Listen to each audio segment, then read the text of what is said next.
오늘 우리에게 주시는 하나님의 말씀은 사무엘상 26장 13절부터 25절까지의 말씀입니다. 사무엘상 26장 13절부터 25절까지 우리 한 목소리로 봉독하십니다. 시작. 이에 다윗이 건너편으로 가서 멀리 산 꼭대기에 서니 거리가 멀더라. 다윗이 백성과 넬의 아들 아브넬을 대하여 외쳐 이르되 아브넬아 너는 대답하지 아니하느냐 하니 아브넬이 대답하여 이르되 왕을 부르는 너는 누구냐 하더라. 다윗이 아브넬에게 이르되 내가 용사가 아니냐 이스라엘 가운데 너 같은 자가 누구냐 그러한데 내가 어찌하여 내 주 왕을 보호하지 아니하느냐 백성 가운데 한 사람이 내 주 왕을 죽이려고 들어갔었느니라. 내가 행한 이 일이 옳지 못하도다. 여호와께서 살아계심을 두고 맹세하노니 여호와의 기름 부음 받은 너희 주를 보호하지 아니하였으니 너희는 마땅히 죽을 자이니라. 이제 왕의 창과 왕의 머리 곁에 있던 물병이 어디 있나 보라 하니 사울이 다윗의 음성을 알아듣고 이르되 내 아들 다윗아 이것이 내 음성이냐 하는지라. 다윗이 이르되 내 주 왕이여 내 음성이니이다 하고 또 이르되 내 주는 어찌하여 주의 종을 쫓으시나이까 내가 무엇을 하였으며 내 손에 무슨 악이 있나이까 원하건대 내 주 왕은 이제 종의 말을 들으소서. 만일 왕을 충동시켜 나를 해하려 하는 이가 여호와시면 여호와께서는 제물을 받으시기를 원하나이다마는 만일 사람들이면 그들이 여호와 앞에 저주를 받으리니 이는 그들이 이르기를 너는 가서 다른 신들을 섬기라 하고 오늘 나를 쫓아내어 여호와의 기업에 참여하지 못하게 함이니이다. 그런즉 청하건대 여호와 앞에서 먼 이곳에서 이제 나의 피가 땅에 흐르지 말게 하옵소서. 이는 산에서 메추라기를 사냥하는 자와 같이 이스라엘 왕이 한 벼룩을 수색하러 나오셨음이니이다. 사울이 이르되 내가 범죄하였도다. 내 아들 다윗아 돌아오라. 내가 오늘 내 생명을 귀하게 여겼은즉 내가 다시는 너를 해하려 하지 아니하리라. 내가 어리석은 일을 하였으니 대단히 잘못되었도다 하는지라. 다윗이 대답하여 이르되 왕은 창을 보소서. 한 소년을 보내어 가져가게 하소서. 여호와께서 사람에게 그의 공의와 신실을 따라 갚으시리니 이는 여호와께서 오늘 왕을 내 손에 넘기셨으되 나는 손을 들어 여호와의 기름 부음을 받은 자 치기를 원하지 아니하였음이니이다. 오늘 왕의 생명을 내가 중히 여긴 것 같이 내 생명을 여호와께서 중히 여기셔서 모든 환난에서 나를 구하여 내시기를 바라나이다 아니라. 사울이 다윗에게 이르되 내 아들 다윗아 내게 복이 있을지로다. 내가 큰 일을 행하겠고 반드시 승리를 얻으리라 하니라. 다윗은 자기 길로 가고 사울은 자기 곳으로 돌아가니라. 아멘. 할렐루야. 여러분 인생을 살아가면서 가장 힘든 게 어떤 일이던가요? 신앙생활을 하면서 또 힘든 건 뭐가 제일 힘드십니까? 아마도 여러 가지가 힘들 수 있지만 그 중에서 특별히 인간관계가 아닐까 싶습니다. 물론 우리 주변에는 좋은 사람도 참 많지요. 도움을 주려고 애쓰는 사람을 만날 때 얼마나 고마운지 모릅니다. 사랑해주는 사람을 만날 때 얼마나 행복한지 몰라요. 그러나 공연히 미워하는 사람을 만나거나 별 이유 없이 해를 입히려고 덤벼드는 사람을 만나면 참 많이 힘들고 괴롭지요. 여러분도 그런 적 있으십니까? 혹시 그런 상황을 만나면 여러분 어떻게 반응하시나요? 같이 맞서서 싸우십니까?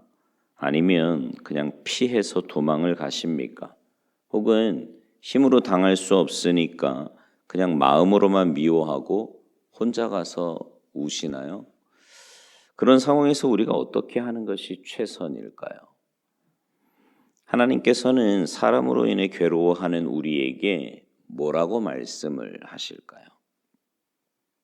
오늘 본문에 나오는 다윗은 우리가 겪는 그런 것보다 훨씬 더 힘들고 괴로운 시간들을 보냈습니다.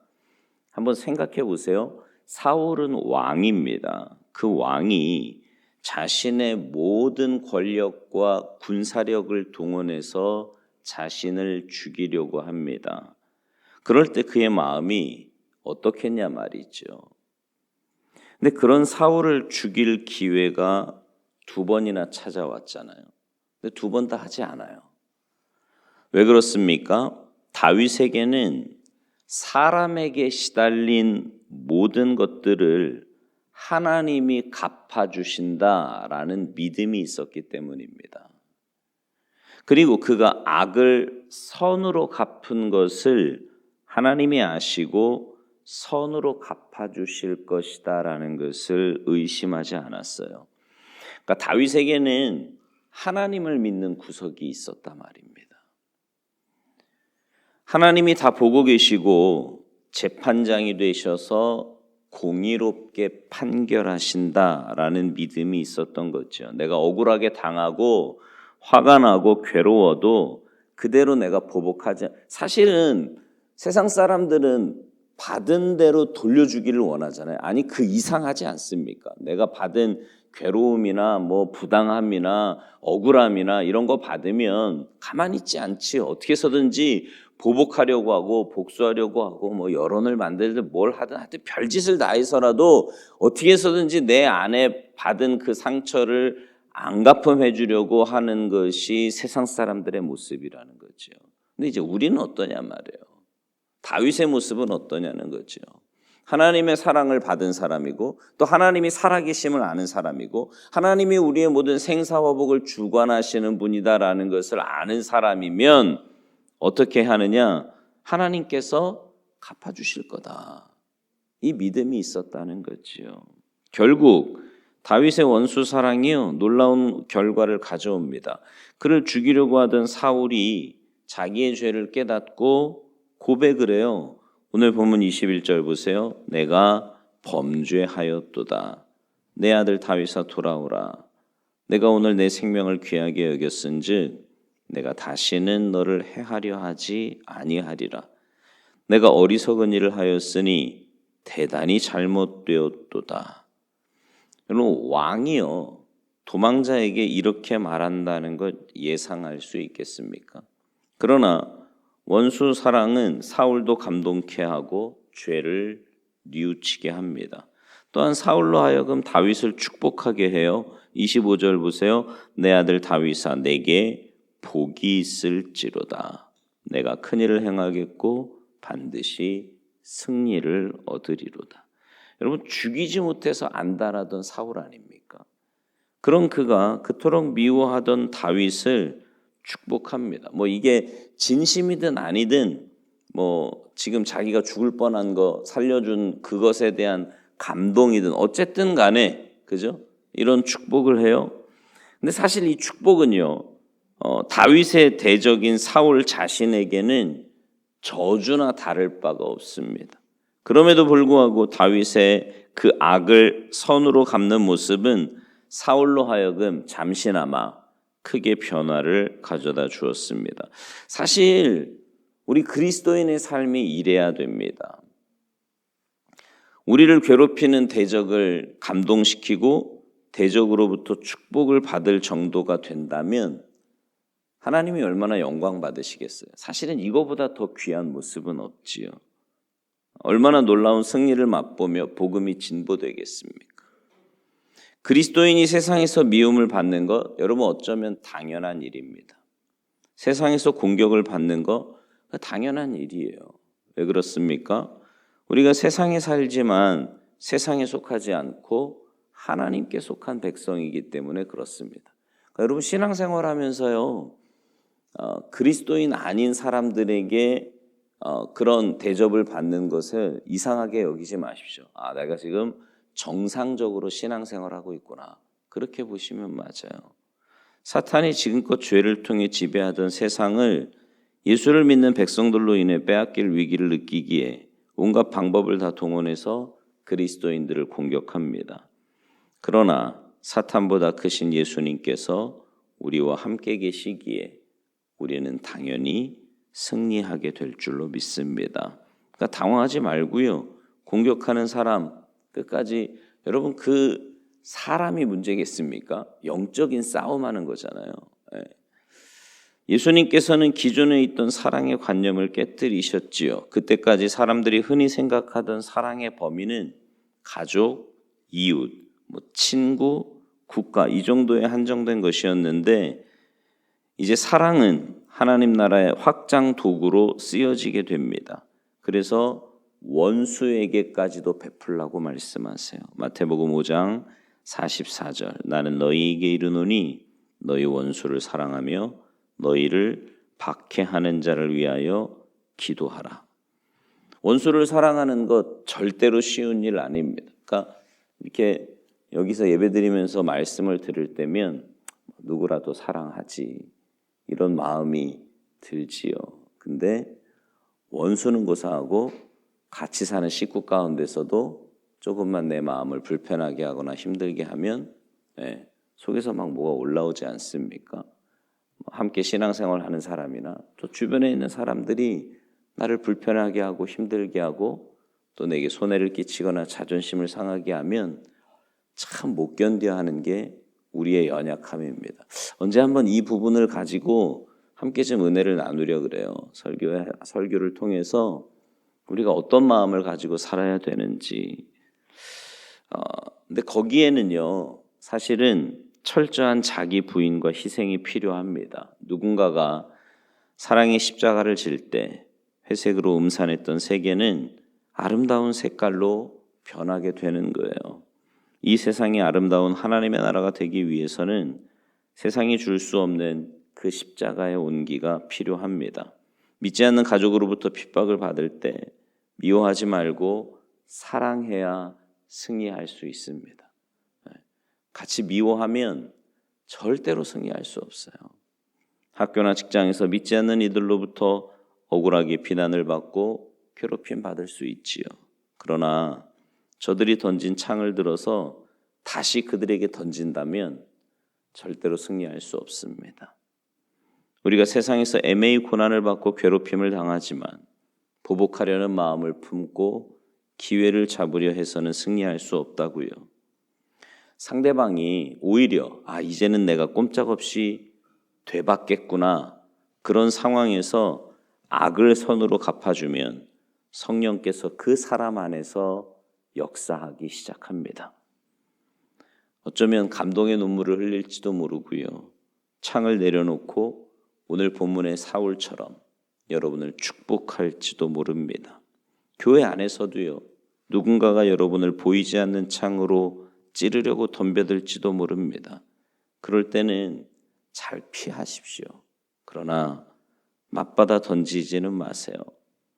목청을 높여 싸우거나 돌아다니며 그를 비난하지 마십시오. 그러니까 우리가요.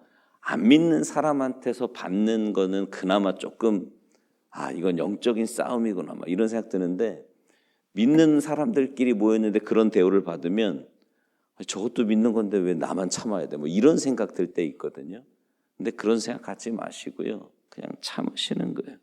오히려 그가 위기에 처했을 때 그래 기회가 왔구나 보복해야지가 아니라 선으로 갚아주십시오. 그를 칭찬하고 위로하고 오히려 보호해 주시라고요. 그러면 자신의 죄를 발견하게 될지도 모르고 그렇지 않다 그래도요. 그건 우리 소관이 아니에요. 하나님 영역이지. 그 사람과 하나님과의 관계지 내가 재판장이 되어서 이렇다 저렇다. 근데 우리는 자꾸만 내가 재판장이 되고 싶잖아. 그죠? 너 내 그럴 줄 알았어. 하는 꼴이 그렇지 이게 아니고 있는 모습 그대로 우리가 할 일만 하는 거예요. 사랑만 하고 용서만 하고 이해만 하는 겁니다. 사랑하는 성도 여러분, 그럴 때 하나님이 영광 받으실 거예요. 우리 안에는 누구에게나 사울과 다윗이 있는 거 아세요? 우리 마음 안에는 사울의 인생을 살 수도 있고 다윗의 인생을 살 수도 있습니다. 여러분이 감정의 사람이 되면 여러분 안에 있는 사울이 이제 막 살아날 거예요. 그러나 여러분이 진정한 믿음의 사람이 되어서 하나님이 갚아주실 것을 믿고 하나님이 크게 쓰시고자 다듬고 계신다는 것을 믿고 순복할 줄 아는 사람이 된다면 여러분 안에 있는 그 다윗이 살아나게 될 겁니다. 바라기는 감정이 아니라 믿음으로 사시는 여러분이 되어서 그런 여러분의 삶을 통해 하나님 영광 받으시고 주위의 사람들에게 선한 영향력을 끼치는 성숙한 신앙인들이 모두 되시기를 주님의 이름으로 축원합니다. 기도하시겠습니다. 우리가 신앙의 길을 걸어가며 감정에 휘둘리지 말게 하시고 악한 원수 마귀가 어떻게 해서든지 우리를 넘어뜨리려고 하고 우리의 감정과 또 자존심을 건드리고 신앙인의 모습을 자꾸만 잃게 하려고 할 때가 있는데 주님, 그럴 때마다 하나님 앞에서의 내 모습을 발견하게 하시고 또 하나님이 내게 얼마나 크고 놀라운 사랑을 베푸셨는지 깨닫게 하셔서 그저 우리가 가져야 될 모습은 사랑하고 이해하고 용서하고 용납하는 것임을 기억하게 하시고 그래서 우리 안에 있는 다윗의 모습이 살아나 하나님께 온전히 영광 돌리며 살아가는 성숙한 신앙인들 모두 되도록 주님 도와주시옵소서. 감사드리며 예수님의 이름으로 축복하며 기도하옵나이다. 아멘.